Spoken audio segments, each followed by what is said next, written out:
السلام علیکم، welcome to my channel horror village.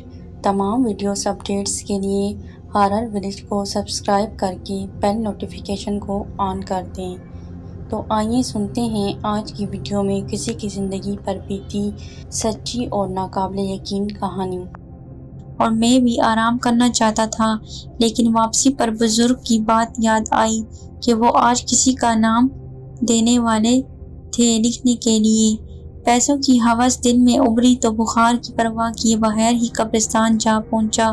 تمام دن فارغ ہی رہا، بزرگ نہ آئے۔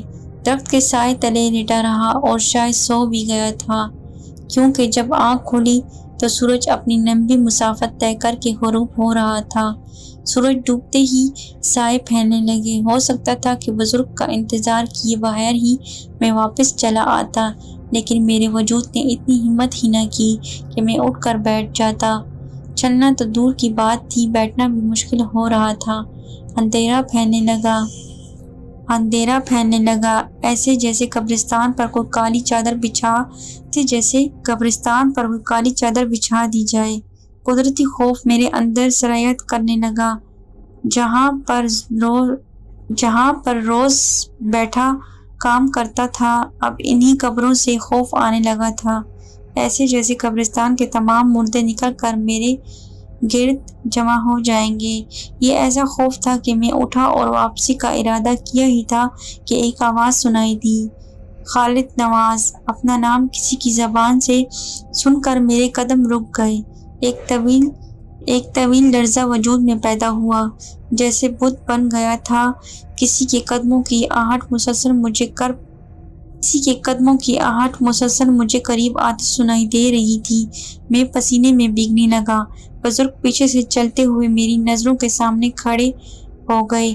ان کی آنکھوں میں عجیب سی وحشت تھی۔ میں نے تھر تھر کانپتے ہوئے کہا، مجھے وہ انسان دکھائی نہ دے رہے تھے، ایک جن بھوت کا تصور آنکھوں کے سامنے تھا۔